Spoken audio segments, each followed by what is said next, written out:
Good morning class 10th students. आज हम chemistry का chapter number 1 chemical reactions and equations के बारे में पढ़ेंगे। तो चलिए शुरू करते हैं। सबसे पहले हमें ये जानना है कि केमिकल्स क्या होते हैं। तो chemical are the substance that consist और मेड अप ऑफ मैटर। तो केमिकल क्या होता है? एक ऐसा सब्सटेंस जो कि किससे मिलके बना होता है बच्चों? मैटर से मिलके बना होता है। अब ये मैटर क्या होता है? मैटर वो होता है anything which occupy space and have मास। ऐसी कोई भी चीज जो वजन जिसमें वजन होता है और जो कुछ जगह घेरती है उसको हम मैटर कहते हैं। ठीक है, हिंदी में इसको द्रव्य कहते हैं। तो मैटर हमारे तीन टाइप से हम क्लासिफाई कर सकते हैं। पहला सॉलिड, दूसरा लिक्विड और तीसरा गैस। For example bench. जिस बेंच पे आप बैठे हैं वो क्या है? उस रूम की कुछ जगह को ऑक्यूपाई कर रही है और उसमें कुछ ना कुछ वजन भी है। तो वो हमारा मैटर है। तो हम जितनी भी चीजें देख सकते हैं वो सभी क्या है? हमारी मैटर है। फॉर एग्जाम्पल ये लैपटॉप जिससे हम शूट कर रहे हैं, और बुक्स, आपका बेड हो गया, वॉल हो गया, ये सब हमारे क्या है? मैटर हैं, क्योंकि इन सब में वजन भी है और ये जगह भी घेरते हैं। तो मैटर को थ्री पार्ट्स में क्लासिफाई किया गया है। नेक्स्ट है फिजिकल चेंज। तो एग्जाम में आ सकता है कि फिजिकल चेंज और केमिकल चेंज से आप क्या समझते हैं? What do you mean by physical and chemical change? तो देखिए, फिजिकल चेंज में क्या होता है? एक ऐसा चेंज जिसमें जो शेप, साइज और कलर है मैटर का वो चेंज हो सकता है, उसको हम फिजिकल चेंज कहते हैं। ठीक है, नो न्यू सब्सटेंस फॉर्म। इसमें कोई नई सब्सटेंस नहीं बनती, केवल चेंज होता है शेप में, साइज में और कलर में। For example shredding of paper. And next is a boiling water. तो जो बॉइलिंग वाटर है उसका जो चेंज है वो हम कर सकते हैं। फॉर एग्जाम्पल वाटर को जब हम बॉईल करते हैं तो वो वेपर्स में चेंज हो जाता है, और उन वेपर से हम दोबारा से वाटर को ऑब्टेन कर सकते हैं। इसका बेस्ट एग्जांपल है कि जब आप रेफ्रिजरेटर से आइस को बाहर निकालते हैं तो आइस कुछ टाइम बाद मेल्ट हो जाती है, पिघल जाती है और पानी में चेंज हो जाती है। तो आइस जो कि सॉलिड था वो किस में चेंज हो गया? लिक्विड में चेंज हो गया, वाटर में हो गया। और अगर आप उस वाटर को हीट करेंगे तो वो गैस में चेंज हो जाएगा। ठीक है। और अगर आप उस लिक्विड को, जो कि आइस से, बर्फ के पिघलने से बना था, उसको दोबारा से आप फ्रिज में रख देंगे तो दोबारा से वो आइस में चेंज हो जाएगा। ठीक है। केमिकल चेंज क्या होते हैं? Changes in which new substance are formed and irreversible in nature. Irreversible का मतलब क्या है बच्चों? कि दोबारा से इसको हम रिवर्स नहीं कर सकते। जैसे अभी हमने एग्जाम्पल में देखा था कि हमने जब बर्फ को फ्रिज से निकाल के बाहर रखा था तो वो कुछ टाइम बाद पानी में चेंज हो गई थी। फिर हमने उस पानी को दोबारा से फ्रीजर में रखा, वो दोबारा से बर्फ बन गई थी। तो इसको बोलते हैं रिवर्सिबल, जिसे रिवर्स किया जा सकता है। और इरिवर्सिबल क्या है? जिसे एक बार करने के बाद दोबारा से पहले जैसा नहीं किया जा सकता। फॉर एग्जाम्पल, अगर आपने एक कैंडल को बंद किया है, एक मोमबत्ती जलाई है, तो मोमबत्ती जलने के बाद उसका वैक्स मेल्ट हो जाएगा। तो अगर आप कोशिश करें कि दोबारा से पहले जैसी कैंडल हो जाएगी, तो ऐसा पॉसिबल नहीं है। दूसरा एग्जांपल है, आपने कोई खाना खाया, तो खाना खाने के बाद आपकी बॉडी में डाइजेशन हुआ, पाचन हुआ। अब आप अगर सोचें कि जैसा खाना पहले था वैसा ही हो जाए, तो ऐसा पॉसिबल नहीं है। इस चेंज को हम केमिकल चेंज कहते हैं। ठीक है। नेक्स्ट है हमारा केमिकल रिएक्शन। 2 मार्क्स का वेटेज रखता है क्वेश्चन कि what do you mean by chemical reaction. तो एक ऐसा प्रोसेस होता है जिसमें दो या दो से ज्यादा केमिकल सब्सटेंस आपस में रिएक्शन करती हैं और एक नया सब्सटेंस बनाती है। सिंपल सा एग्जांपल है बच्चों, जैसे हमारे पास कार्बन है, कोयला जो कि कार्बन से मिलकर बना है। अब उस कोयले को हमने बर्न किया यानी कि जलाया। अब जलाने के लिए ऑक्सीजन की नीड होती है, तो हमने कार्बन को यानी कि सी को ऑक्सीजन के साथ रिएक्शन करवाया। ठीक है, जो हमारे नेचर में अवेलेबल है। तो जब कार्बन यानी कि कोयले को हमने जलाया ऑक्सीजन की प्रेजेंस में, तो हमारा कार्बन डाइऑक्साइड की गैस बनी। तो यहाँ हुआ क्या बच्चों? यहाँ पर एक हमने कार्बन लिया था, ठीक है, जो कि एक रिएक्टेंट है। दूसरा रिएक्टेंट हमने ऑक्सीजन लिया था। ठीक है। तो कार्बन और ऑक्सीजन दोनों ही क्या है? रिएक्टेंट है। रिएक्टेंट क्या होता है? हिंदी में अभिकारक बोलते हैं। और रिएक्टेंट का मीनिंग है कि जो रिएक्शन कर रहा है। ठीक है। जो रिएक्शन करेगा आपस में उसको हम रिएक्टेंट कहते हैं। अब देखो, जब रिएक्शन होती है तो एक प्रोडक्ट तैयार होता है। तो प्रोडक्ट क्या तैयार हुआ यहाँ पे? CO2, यानी कि कार्बन डाइऑक्साइड गैस। ठीक है, जो कि क्या है? प्रोडक्ट है। तो केमिकल रिएक्शन में क्या होता है कि दो रिएक्टेंट या दो से ज्यादा रिएक्टेंट आपस में कोई रिएक्शन करेंगे और हमारा प्रोडक्ट तैयार होता है।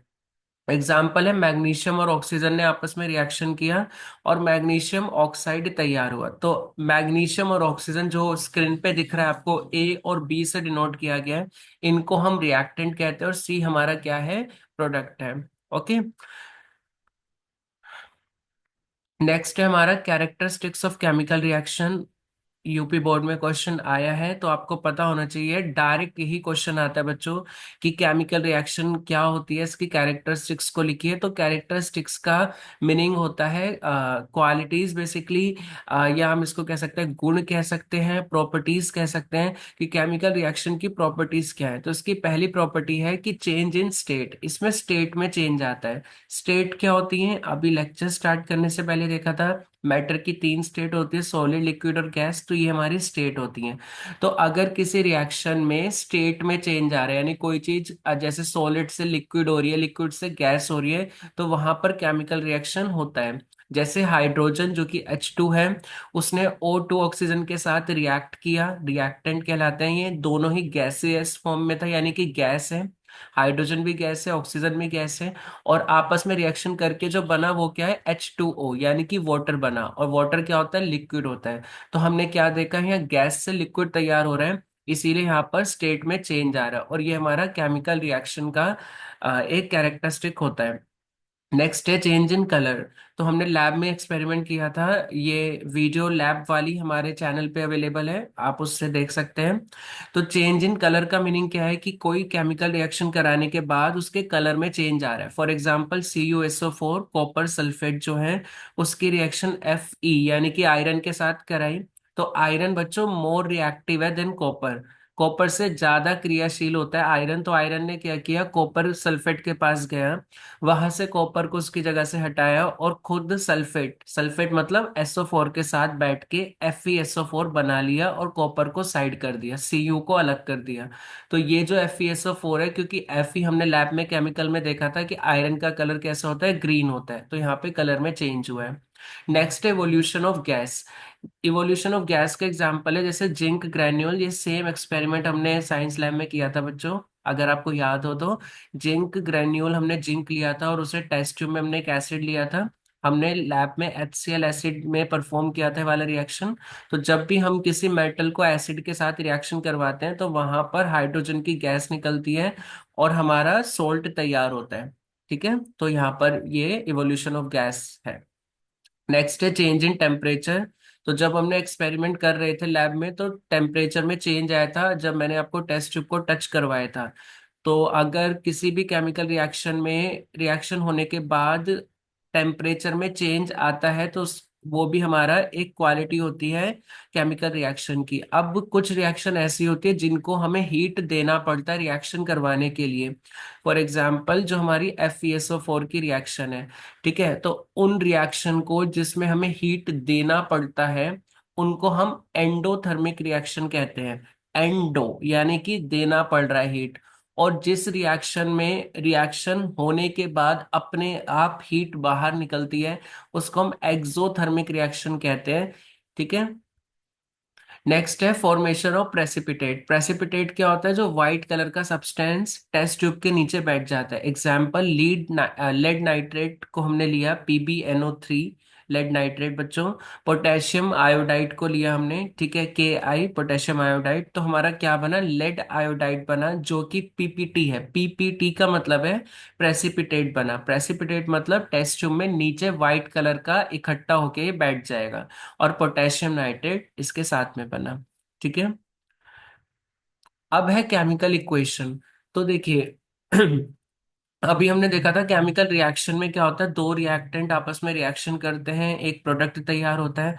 अब इक्वेशन का मीनिंग क्या है कि उस रिएक्शन को जब हम रिप्रेजेंट करते हैं मेथड और टेक्निक से, उसको हम केमिकल इक्वेशन कहते हैं। क्योंकि देखिए पॉसिबल नहीं है कि हम इतनी बड़ी बड़ी स्टेटमेंट्स को लिख के समझाएं कि कौन सा एसिड या कौन सा केमिकल हमने यूज किया है पर्टिकुलर केमिकल रिएक्शन करवाने के लिए, तो हमने कुछ सिंबल्स बनाए हैं जिन सिंबल्स का हम यूज करते हैं और अपनी केमिकल इक्वेशन को डिजाइन करते हैं। ठीक है। तो केमिकल इक्वेशन का डेफिनेशन यहाँ पे गिवन है। टू मेथड्स हैं, पहला वर्ड इक्वेशन है और सेकंड केमिकल फॉर्मूला है। तो वर्ड इक्वेशन में जब हम रिप्रेजेंट करते हैं केमिकल इक्वेशन को सिंपल वर्ड्स में, तो उसे वर्ड इक्वेशन कहते हैं। जैसा एग्जाम्पल में दे रखा है कि मैग्नीशियम ने प्लस मतलब रिएक्शन किया ऑक्सीजन के साथ और मैग्नीशियम ऑक्साइड तैयार हुआ, तो ये वर्ड मेथड है। एरो का मीनिंग है कि रिएक्शन आगे की डायरेक्शन में हो रही है। और केमिकल फॉर्मूला मेथड क्या होता है, जब हम रिप्रेजेंट करते हैं किसी केमिकल इक्वेशन को in terms of chemical formula, तब हम उसको केमिकल फॉर्मूला कहते हैं। जैसे सपोज एग्जाम्पल है कि मैग्नीशियम ने ऑक्सीजन के साथ रिएक्शन करा, तो हमने पूरा मैग्नीशियम लिखने की बजाय शॉर्ट में Mg लिख दिया, जो कि मैग्नीशियम का केमिस्ट्री में सिंबल होता है। ऑक्सीजन को पूरा लिखने की बजाय O2 लिख दिया। और जो उनकी स्टेट थी कि वो किस स्टेट में थे, सॉलिड था, लिक्विड था, गैस था, उसको ब्रैकेट के अंदर लिख दिया। तो मैग्नीशियम जो कि S यानी कि सॉलिड था, उसने रिएक्शन करा ऑक्सीजन जो कि गैस था। रिएक्शन करने के बाद हमारा MgO बना, यानी कि मैग्नीशियम सिंगल ऑक्सीजन होता है उसको ऑक्साइड कहते हैं, तो मैग्नीशियम ऑक्साइड तैयार हुआ जो कि सॉलिड था। एरो डाउन का मतलब है कि टेस्ट ट्यूब में वो नीचे की तरफ बैठ जाएगा और उसका पीपीटी यानी कि प्रेसिपिटेट तैयार हो जाएगा। ठीक है। अब देखिए कैटलिस्ट क्या होते हैं। कैटलिस्ट वो होते हैं बच्चों जो किसी भी केमिकल रिएक्शन में जब हम उसे मिलाते हैं तो रिएक्शन की स्पीड को बढ़ाने का काम करते हैं। और आप जितनी मात्रा में उसे लेते हैं रिएक्शन खत्म होने के बाद भी वो उतनी ही मात्रा में होती है। ठीक है, बस इसका काम क्या है, इसे मिलाने से रिएक्शन की स्पीड बढ़ जाती है। अब केमिकल इक्वेशन को एक होता है बैलेंस और एक होता है अनबैलेंस। तो पेपर में आता है कि केमिकल रिएक्शन को बैलेंस करके दिखाइए। तो दोज केमिकल इक्वेशन जिसमें नंबर ऑफ एटम दोनों साइड यानी कि रिएक्टेंट और प्रोडक्ट दोनों साइड बराबर होते हैं उसको हम बैलेंस इक्वेशन कहते हैं। जैसे आप स्क्रीन पे देख पा रहे हैं कि H2 + I2 मिलके देता है 2HI। तो रिएक्टेंट जो कि H2 था, यानी रिएक्शन जब हो रही थी तो रिएक्टेंट कौन कौन थे यहाँ पर, एक तो H2 हाइड्रोजन था और एक I2 आयोडीन था। तो यहाँ पर रिएक्टेंट की साइड दो हाइड्रोजन है और दो आयोडीन है। अब हमें ये देखना है, जैसे तराजू होता है ना बच्चों, तराजू में हम दोनों साइड का बैलेंस करते हैं कि इधर और इधर बैलेंस हो। सेम हम यहाँ पे कर रहे हैं। तो एक साइड हमारा रिएक्टेंट की तरफ हमने दो हाइड्रोजन और दो आयोडीन को लिया है। अब हमने प्रोडक्ट की साइड चेक किया तो 2HI लिखा है, यानी कि टू सामने लिखा है HI के, इसका मतलब दो हाइड्रोजन है और दो ही आयोडीन है। तो बैलेंस है रिएक्शन। ठीक है। अनबैलेंस रिएक्शन में क्या होगा, दोनों तरफ जो नंबर ऑफ एटम्स होंगे वो डिफरेंट होंगे, तो उनको हम बैलेंस करते हैं। ठीक है। जैसे इस रिएक्शन में आप देख पा रहे हैं कि H2 + O2 यानी कि रिएक्टेंट की साइड दो हाइड्रोजन और दो ऑक्सीजन है और प्रोडक्ट की साइड दो हाइड्रोजन और एक ही ऑक्सीजन है। अब हमें इसको बैलेंस करना है, तो बैलेंस करने का तरीका मैंने आपको बताया था। एक सेकंड मैं मार्कर ले लेता हूँ फिर मैं आपको एक्सप्लेन करता हूँ।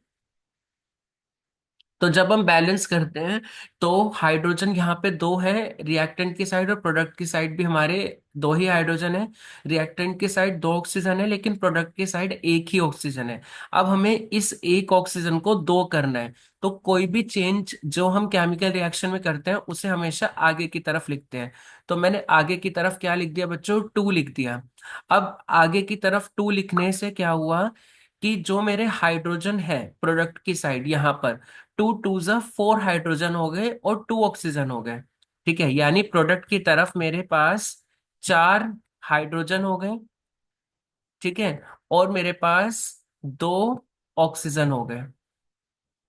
ठीक है, लेकिन रिएक्टेंट की साइड मेरे पास तो दो ही हाइड्रोजन थे और दो ऑक्सीजन थे, तो ऑक्सीजन तो बैलेंस हो गया, यहां पर भी दो है, देखो इधर भी दो है और इधर भी दो है। लेकिन यहाँ पर प्रोडक्ट की तरफ पे 4 हाइड्रोजन है और रिएक्टेंट की तरफ पर दो हाइड्रोजन है, तो दो को 4 करने के लिए हम 2 से मल्टीप्लाई करेंगे। और कोई भी चेंज जो करते हैं वो हमेशा आगे की तरफ करते हैं। तो इसका फाइनल आंसर क्या होगा, वो हो जाएगा 2H2, ठीक है, +O2, और मिलके क्या दे रहा है 2H2O। तो ये आपकी स्क्रीन पर फाइनल आंसर है बच्चों, 2H2 + O2 मिलके देता है 2H2O। ओके।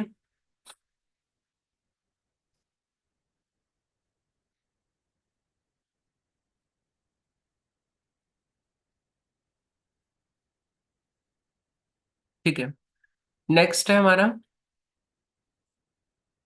Combination reaction. ठीक है, अब हम टाइप्स ऑफ रिएक्शंस के बारे में पढ़ने जा रहे हैं। तो जिसमें हमारा पहला टाइप जो है वो है कॉम्बिनेशन रिएक्शन। तो एक ऐसी रिएक्शन जिसमें दो से ज्यादा केमिकल सब्सटेंस आपस में कंबाइन करते हैं और एक सिंगल प्रोडक्ट तैयार करते हैं, उसको केमिकल कॉम्पोजिशन रिएक्शन कहते हैं। देखो बच्चों, कॉम्बिनेशन रिएक्शन का मीनिंग क्या है? कॉम्बिनेशन मतलब कंबाइन कर रहे हैं। जब दो या दो से ज्यादा सब्सटेंस आपस में कंबाइन कर रहे हैं और कंबाइन करने के बाद एक सिंगल प्रोडक्ट तैयार होता है, तो उसे हम कॉम्बिनेशन रिएक्शन कहते हैं। इस रिएक्शन को एडिशन रिएक्शन के नाम से भी जाना जाता है। फॉर एग्जाम्पल, स्क्रीन पर आप देख पा रहे एग्जाम्पल में A + B + C। तो यहाँ पे दो या दो से ज्यादा हमने रिएक्टेंट लिए हैं, ये रिएक्टेंट आपस में रिएक्शन कर रहे हैं और हमारा प्रोडक्ट तैयार हो रहा है। और प्रोडक्ट कैसा है? एक सिंगल प्रोडक्ट है जो कि डी तैयार हो रहा है। तो ये हमारा कॉम्बिनेशन रिएक्शन का एग्जाम्पल है। तो बोर्ड एग्जाम में बच्चों अगर ये क्वेश्चन आता है कि टाइप्स ऑफ केमिकल रिएक्शंस को समझाए, तो पहला टाइप है कॉम्बिनेशन रिएक्शन। इसकी डेफिनेशन आप याद कर लीजिएगा कि ऐसी केमिकल रिएक्शन जिसमें टू और more than two chemical substance combine करते हैं to form a single product. ठीक है, ये इसकी डेफिनेशन है। और एग्जाम्पल में आप ये वाला एग्जाम्पल लिखेंगे, CaO + H2O मिलके क्या देता है? CaOH2, जो कि एक्वस है। इसे समझ लेते हैं एक बार। CaO यानी कि कैल्शियम ऑक्साइड। ठीक है, कैल्शियम ऑक्साइड को जब हम वाटर के साथ रिएक्शन करवाते हैं तो इसमें बनता है कैल्शियम हाइड्रोक्साइड। ठीक है, OH को बोलते हैं हाइड्रोक्साइड। और एक्वस का मतलब क्या है कि ये लिक्विड फॉर्म में होता है। ठीक है, एक्वस होता है, जिसे हम वाइट वॉश के लिए इस्तेमाल करते हैं। तो जो चूना होता है वो हमारा यही होता है। ठीक है, तो ये रिएक्शन है जिसमें कैल्शियम ऑक्साइड और वाटर, दो रिएक्टेंट ने आपस में रिएक्शन किया और एक सिंगल प्रोडक्ट कैल्शियम हाइड्रोक्साइड तैयार हुआ। ठीक है, अगली रिएक्शन है डीकॉम्पोजिशन रिएक्शन। ये रिएक्शन जो अभी हमने पढ़ा उसका जस्ट उल्टा था, अपोजिट है। कि ऐसी रिएक्शन जिसमें रिएक्टेंट तो एक होता है लेकिन प्रोडक्ट दो या दो से ज्यादा बनते हैं। तो आप देख रहे हैं जैसे एग्जाम्पल में एक रिएक्टेंट है A, लेकिन प्रोडक्ट जो बन रहे हैं वो दो या दो से ज्यादा बन रहे हैं। ठीक है, जैसे FeSO4, ये सेम एक्सपेरिमेंट मैंने आपको साइंस लैब में करके दिखाया था बच्चों। तो FeSO4 जो कि फेरस सल्फेट होता है, यानी Fe मतलब आयरन जो कि ग्रीन कलर का होता है। FeSO4 ferrous sulphate. ट्राइंगल का मतलब क्या बताया था मैंने आपको? हीट करने पर, जब हमने इसे हीट किया तो हमारी तीन चीजें बनी। एक तो ferrous oxide Fe2O3, sulphur dioxide और सल्फर ट्राइऑक्साइड की गैस तैयार हुई। ठीक है, तो यहाँ पर एक रिएक्टेंट था और दो से ज्यादा प्रोडक्ट बने हैं। ठीक है, अब जो डीकम्पोजिशन रिएक्शन है occurs in presence of heat. अगर हीट की प्रेजेंस में हो रही है, यानी हमें हीट देनी पड़ रही है, तो उसे हम थर्मल डीकम्पोजिशन कहते हैं। तो डीकम्पोजिशन रिएक्शन के तीन टाइप्स हैं। पहला टाइप है थर्मल डीकम्पोजिशन। तो बच्चों, जो थर्मल वर्ड है, इस वर्ड का हिंदी मीनिंग होता है हीट, यानी कि उष्मा। तो ऐसी रिएक्शन जिसमें हमें हीट देनी पड़ती है, उस रिएक्शन को थर्मल डीकम्पोजिशन रिएक्शन कहते हैं। और इस रिएक्शन को हम एंडोथर्मिक रिएक्शन के नाम से भी जानते हैं। अगली है फोटोकेमिकल डीकॉम्पोजिशन। तो देखो, फोटो का मतलब होता है लाइट। तो सनलाइट की प्रेजेंस में जब हमारी कोई रिएक्शन होती है, और डीकॉम्पोजिशन क्यों कहा? क्योंकि एक रिएक्टेंट है और प्रोडक्ट दो या दो से ज्यादा बन रहे हैं। तो यहाँ पे रिएक्टेंट क्या है? AgCl है, यानी कि Ag क्या होता है? सिल्वर। तो सिल्वर क्लोराइड हमारा रिएक्टेंट है AgCl। सनलाइट की प्रेजेंस में ये किसमें टूटा? 2Ag। ये जो टू आगे दिख रहा है, या ये इसलिए लगाया गया है ताकि बैलेंसिंग हो सके। ठीक है, तो ये किसमें टूटा? Ag, यानी कि सिल्वर अलग हो गया और क्लोरीन अलग हो गया। तो AgCl को अलग अलग करने के लिए सनलाइट की हेल्प से हमने इसको किया, तो Ag और क्लोरीन इसमें से अलग अलग हो गया, सिल्वर क्लोरीन सेपरेट आउट हो गया। इस रिएक्शन को फोटोकेमिकल डीकॉम्पोजिशन कहते हैं। इसको यूज किया जाता है ब्लैक और व्हाइट फोटोग्राफी में। ठीक है। थर्ड टाइप है इलेक्ट्रोलिटिक डीकम्पोजिशन। तो इलेक्ट्रोलिटिक का मतलब क्या है, इलेक्ट्रिसिटी को पास करा के जब हम वाटर के मॉलिक्यूल को तोड़ते हैं हाइड्रोजन और ऑक्सीजन में, उसको इलेक्ट्रोलिटिक डीकम्पोजिशन कहते हैं। देखिए एक्सोथर्मिक और एंडोथर्मिक मैंने आपको समझा दिया है। एक्सोथर्मिक वो रिएक्शन होती है जिसमें जो हीट है वो प्रोड्यूस होती है, यानी रिएक्शन में हीट बाहर निकलती है। ठीक है। तो उसको बोलते हैं एक्सोथर्मिक रिएक्शन। जितनी भी कॉम्बिनेशन रिएक्शन होती हैं सारी एक्सोथर्मिक होती है, उनमें हीट बाहर निकलती है। एग्जाम्पल जैसे मैंने समझाया था आपको कि जो चूना होता है CaO, कैल्शियम ऑक्साइड, जो इसका फॉर्मूला है, जब इसकी वाटर के साथ रिएक्शन करते हैं तो कैल्शियम हाइड्रोक्साइड बनता है और काफी ज्यादा अमाउंट में हीट इससे बाहर निकलती है। अगली है एंडोथर्मिक रिएक्शन, ऐसी रिएक्शन जिसमें हमें हीट देनी पड़ती है रिएक्शन को करवाने के लिए। तो ये आप ट्राइंगल देख पा रहे हैं जिसका मीनिंग है कि हीट देनी पड़ती है, उसको हमने एंडोथर्मिक रिएक्शन भी कहते हैं। अगली है बच्चों डिस्प्लेसमेंट रिएक्शन। तो ऐसी रिएक्शन जिसमें एक मोर रिएक्टिव एलिमेंट अपने से कम रिएक्टिव एलिमेंट को उसकी जगह से हटा देता है, उसको डिस्प्लेसमेंट रिएक्शन कहते हैं। ठीक है। जैसे आप स्क्रीन पे देख रहे हैं कि A+B बॉन्ड C मिलके A बॉन्ड C+B देता है। इसका मीनिंग क्या है इसको समझ लेते हैं। तो देखिए बी और सी पहले से एक साथ थे। ठीक है। लेकिन बी जो था वो क्या था, लेस रिएक्टिव था, यानी कि कम क्रियाशील था। वहीं अगर हम ए की बात करें तो ए मोर रिएक्टिव था। ठीक है। जैसे मैंने आपको एक एग्जांपल अभी इसी वीडियो में स्टार्टिंग में भी समझाया था। तो ए क्या है, ज्यादा रिएक्टिव है। ए ने क्या करा, उसने अटैक करा बी सी मॉलिक्यूल पे, और बी क्योंकि उससे कम क्रियाशील है, लेस रिएक्टिव है, तो उसको उसकी जगह से हटा के सी के साथ खुद बैठ गया। तो हमारा जो प्रोडक्ट बना फाइनल, उसमें सी के साथ ए दिख रहा है हमें और बी अलग हो गया। एक एग्जाम्पल की हेल्प से समझते हैं। जैसे Fe+Cu SO4। तो कॉपर जो है आयरन से बच्चों और जिंक से कम रिएक्टिव है। तो आप एग्जाम्पल में देख पा रहे हैं Fe, और सेकंड एग्जाम्पल में Zn यानी कि जिंक। दोनों ने क्या किया, इन्होंने कॉपर सल्फेट पे अटैक किया और कॉपर को उसकी जगह से हटाकर आयरन और जिंक दोनों खुद बैठ गए हैं। ठीक है। तो all the displacement reaction causes change in colour in chemical reaction. जितनी भी डिस्प्लेसमेंट रिएक्शन होती है वो क्या करती है, केमिकल रिएक्शन के कलर को चेंज कर देती है। And your last reaction is double displacement reaction. तो ऐसी रिएक्शन जिसमें न्यू प्रोडक्ट जो बनता है वो म्यूचुअल एक्सचेंज की वजह से बनता है आयंस के। आयंस क्या होते हैं बच्चों, दो टाइप्स के होते हैं, एक तो पॉजिटिव और एक होता है नेगेटिव। जो प्लस वाला आयन होता है उसको कैटायन कहते हैं और माइनस वाले को एनायन कहते हैं। तो जब हमारे रिएक्टेंट में प्लस और माइनस के आयंस में एक्सचेंज होते हैं उसको डबल डिस्प्लेसमेंट रिएक्शन कहते हैं। जैसे एग्जांपल है Na2SO4। Na क्या होता है, सोडियम। SO4 मैंने बताया था सल्फेट होता है।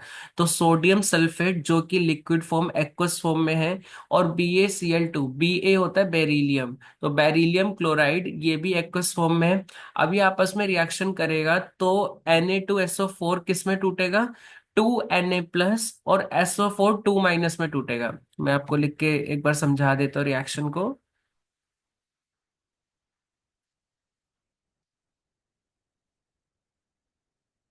यस। तो जो Na2 है ये किस में टूटेगा, Na2+। ठीक है। ये टूटेगा Na2+, और SO4 2- में। ठीक है। SO4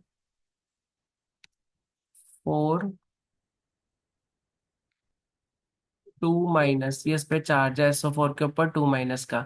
और सेम BaCl2 किस में टूटेगा बच्चों, Ba2+ में टूटेगा।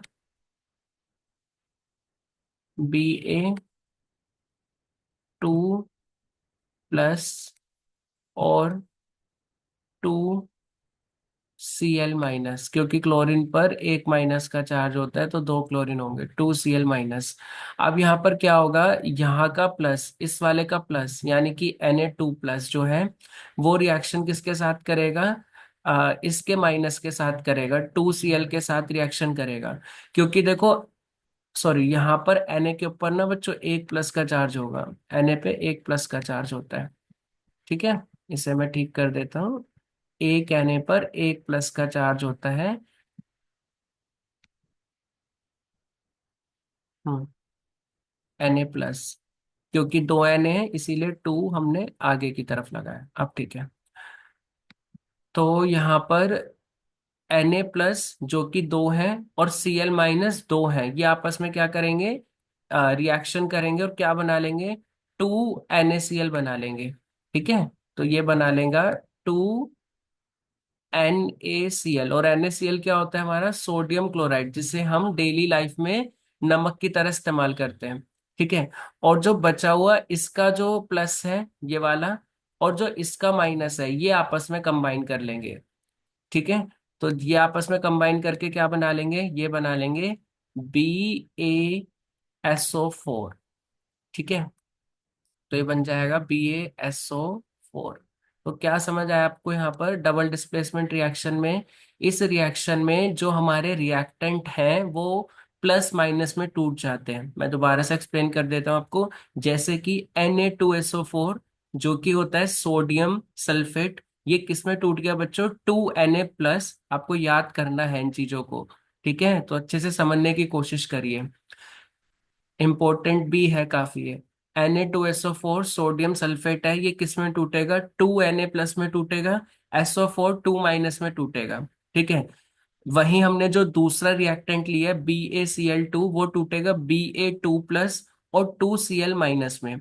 अब पहले वाले का जो प्लस है दूसरे वाले के माइनस के साथ कंबाइन करेगा, जैसे कि 2Na प्लस 2Cl- के साथ कंबाइन करके 2NaCl बना लेगा।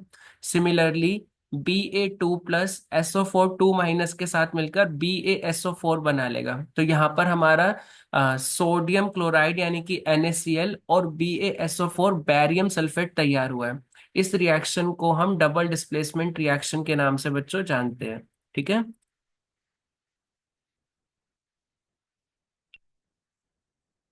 इंपॉर्टेंट है ये आपके एग्जाम के लिए, इसे आप याद कर लीजिएगा। ठीक है, और वीडियो का यही बेनिफिट है कि आप इसे बार बार वीडियो को पीछे से करके प्ले कर सकते हैं। ठीक है बच्चों, चलिए नेक्स्ट देख लेते हैं।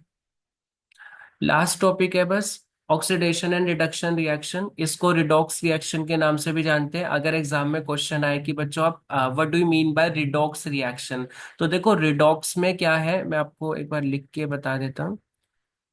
एक सेकंड दीजिए मुझे। Yes, okay, redox reaction.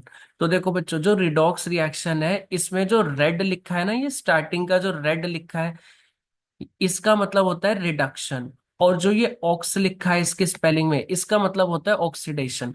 तो रिडॉक्स रिएक्शन एक ऐसी रिएक्शन होती है जिसमें रिडक्शन और ऑक्सीडेशन एक साथ होता है। इतना समझ आया। अब हम देखते हैं रिडक्शन और ऑक्सीडेशन का मतलब क्या होता है। ठीक है, तो ऑक्सीडेशन एंड रिडक्शन रिएक्शन, जिसमें पहला है हमारा ऑक्सीडेशन। ऑक्सीडेशन एक ऐसा प्रोसेस होता है जिसमें एडिशन होता है ऑक्सीजन का, या फिर हम कह सकते हैं कि रिमूवल होता है हाइड्रोजन का। तो नाम में ही आ रहा है जैसे ऑक्सीडेशन, तो ऑक्सीजन का एडिशन यानी कि ऑक्सीजन इस रिएक्शन में आके जुड़ता है और हाइड्रोजन इस रिएक्शन से बाहर निकलता है। इस रिएक्शन को बच्चों ऑक्सीडेशन रिएक्शन कहते हैं। ठीक है, जैसे एग्जांपल है यहाँ पर CuO। ठीक है, CuO क्या होता है हमारा, कॉपर ऑक्साइड होता है। इसने किसके साथ रिएक्शन करा, हाइड्रोजन के साथ रिएक्शन किया और हमने इसे हीट किया। तो यहाँ पर क्या हुआ, जो ऑक्सीजन कॉपर के साथ था वो वहां से हटके हाइड्रोजन के साथ आ गया, यानी कॉपर से आ, ऑक्सीजन हटा और किधर आके ऐड हो गया, हाइड्रोजन के साथ आके ऐड हो गया। तो अगर हम ये देखें, ये जो एरो के नीचे समझाया है आपको कि ऑक्सीडेशन हो रहा है, तो हाइड्रोजन यानी कि H2 जो था उसके पास ऑक्सीजन नहीं था स्टार्टिंग में। ठीक है, लेकिन रिएक्शन होने के बाद अगर आप देख पा रहे हैं तो उसके पास ऑक्सीजन जुड़ गया है। तो हाइड्रोजन जिसके पास शुरुआत में कोई ऑक्सीजन नहीं था, रिएक्शन खत्म होने के बाद उसके पास एक ऑक्सीजन आ गया है। इसीलिए हमने कहा कि हाइड्रोजन का क्या हो गया बच्चों, ऑक्सीडेशन हो गया है। ठीक है। अब समझ लेते हैं एक बार रिडॉक्स रिएक्शन को। तो देखिए, रिडॉक्स रिएक्शन में क्या होता है, रिडक्शन, रिडक्शन को समझ लेते हैं एक बार। रिडक्शन क्या होता है कि एक ऐसा प्रोसेस होता है जिसमें एडिशन होता है हाइड्रोजन का, या फिर हम कह सकते हैं ऑक्सीजन का रिमूवल होता है, यानी कि ऑक्सीजन हटता है। उसको हम रिडक्शन रिएक्शन कहते हैं। तो रिडक्शन में जो हमारा ऑक्सीजन है वो हटता है और हाइड्रोजन आके जुड़ता है। तो ये वाला जो एग्जाम्पल है जो आपकी स्क्रीन पे आप देख पा रहे हैं कि यहाँ पर पहले CuO इसके साथ ऑक्सीजन था, और रिएक्शन के बाद इसके पास से ऑक्सीजन हट गया। तो यहाँ पर ऑक्सीजन का हटना क्या कहलाता है, रिडक्शन कहलाता है। और अगर मैं वही बात करूं हाइड्रोजन के लिए, इस हाइड्रोजन के लिए, तो यहाँ पर शुरुआत में हाइड्रोजन के पास कोई ऑक्सीजन नहीं था, लेकिन रिएक्शन खत्म होने के बाद इसके साथ ऑक्सीजन आके जुड़ गया। तो इसको हम कहेंगे ऑक्सीडेशन। तो मैं एक बार दोबारा से जो हमने पढ़ा उसको एक्सप्लेन कर देता हूँ रिडॉक्स रिएक्शन में। तो देखिए, रिडॉक्स रिएक्शन, इसमें रेड का मतलब होता है रिडक्शन, ऑक्स का मतलब होता है ऑक्सीडेशन। ऑक्सीडेशन जैसे कि नाम से क्लियर हो रहा है कि ऑक्सीजन का जुड़ना या फिर हाइड्रोजन का हटना। ठीक है। जैसा एग्जांपल आप देख पा रहे हैं, हाइड्रोजन जो कि मैंने रेड मार्कर से ड्रॉ किया है, रिएक्शन के बाद इसके साथ ऑक्सीजन आके जुड़ गया। तो यहाँ पे ऑक्सीजन का जुड़ना क्या कहलाता है, ऑक्सीडेशन कहलाता है। तो यहाँ पर ये ऑक्सीडेशन हो रहा है। इसी रिएक्शन में पिंक कलर से हमारा रिडक्शन हो रहा है। रिडक्शन में क्या होता है, उसका अपोजिट होता है कि हाइड्रोजन आके जुड़ता है या फिर ऑक्सीजन हटता है। तो कॉपर के साथ पहले ऑक्सीजन था, रिएक्शन के बाद वो ऑक्सीजन कॉपर से अलग हट गया। तो कॉपर ऑक्साइड का यहाँ पे रिडक्शन हो रहा है, जो कि पिंक मार्कर से डिनोट किया गया है। तो एक ही रिएक्शन जिसमें ऑक्सीडेशन और रिडक्शन एक साथ होता है, उस रिएक्शन को बच्चों हम क्या बोलते हैं, रिडॉक्स रिएक्शन कहते हैं। तो आई होप आपको अब अच्छे से समझ आ गया होगा। नेक्स्ट है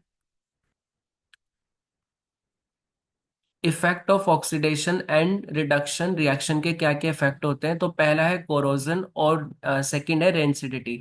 तो कोरोजन क्या होता है, जब कोई सरफेस मेटल की कांटेक्ट में आती है एयर के, मॉइस्चर के, तो एक प्रोसेस होता है जो उस मेटल को खराब कर देता है, यानी कि डिस्ट्रॉय कर देता है, उसको हम कोरोजन कहते हैं। जैसे लोहा होता है, जब लोहा वाटर के कांटेक्ट में या मॉइस्चर के कांटेक्ट में आता है तो वो खराब होना शुरू हो जाता है, कोरोड होना शुरू हो जाता है, जिस वजह से वो मेटल कुछ टाइम में बिल्कुल डिस्ट्रॉय हो जाता है। इस प्रोसेस को कोरोजन कहते हैं। तो एग्जाम्पल दे रखा है जैसे कि Fe, आयरन एयर या मॉइस्चर के कांटेक्ट में आता है तो आयरन ऑक्साइड बना लेता है, यानी कि रस्टिंग हो जाती है, जंक लग जाता है। इस चीज को बच्चों कोरोजन कहते हैं। और कोरोजन को बचाने के लिए हम क्या करते हैं, मेटल के सरफेस पे पेंट कर देते हैं। ठीक है, पेंट करके हम कोरोजन को बचा सकते हैं। या फिर किसी ऐसे मेटल की कोटिंग कर दें जो कि कम रिएक्टिव है, मतलब जो मॉइस्चर के साथ, वाटर के साथ कम रिएक्शन करता हो, या रिएक्शन करता ही ना हो, तो भी हम मेटल को सेव कर सकते हैं, बचा सकते हैं, और उसे लंबे टाइम तक यूज कर सकते हैं। ठीक है। तो ये क्वेश्चन आ सकता है कि आप कोरोजन को किस तरह से, रस्टिंग को बचा सकते हैं। और लास्ट टॉपिक है हमारा रेंसिडिटी। तो रेंसिडिटी क्या होता है, आपने देखा होगा कि जो खाने में तेल हम इस्तेमाल करते हैं, कुछ टाइम बाद उस खाने को अगर हम बाहर छोड़ देते हैं तो उसमें से स्मेल आने लगती है, स्मेल चेंज हो जाती है। ठीक है, वो खाना टेस्टलेस हो जाता है। तो इस प्रोसेस को हम रेंसिडिटी कहते हैं। तो ये एक ऐसा प्रोसेस होता है जिसमें मॉइस्चर या फिर एयर के कांटेक्ट से फूड खराब होना शुरू हो जाता है। अब फूड को रेंसिडिटी से बचाने के लिए एंटीऑक्सीडेंट्स का हम इस्तेमाल करते हैं, जो कि हमारे नाइट्रोजन और हीलियम है।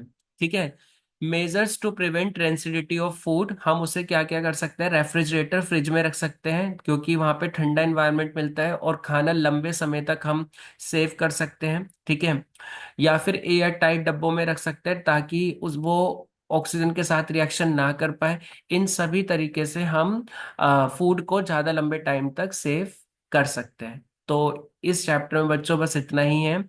इस चैप्टर के जो मोस्ट इम्पोर्टेंट क्वेश्चन मुझे लगते हैं एग्जाम में आने चाहिए, पहला क्वेश्चन हो सकता है कि केमिकल रिएक्शन किसे कहते हैं, इसकी कैरेक्टरिस्टिक्स को बताइए।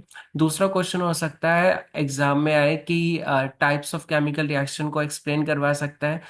तीसरा क्वेश्चन हो सकता है डीकम्पोजिशन रिएक्शन के तीन टाइप्स हमने पढ़े थे, एक तो थर्मल वाला, एक फोटो वाला, फोटो जिसमें लाइट की प्रेजेंस में वो रिएक्टेंट टूटता है, और जो तीसरा वाला है इलेक्ट्रोलाइट वाला, तो ये क्वेश्चन आ सकता है।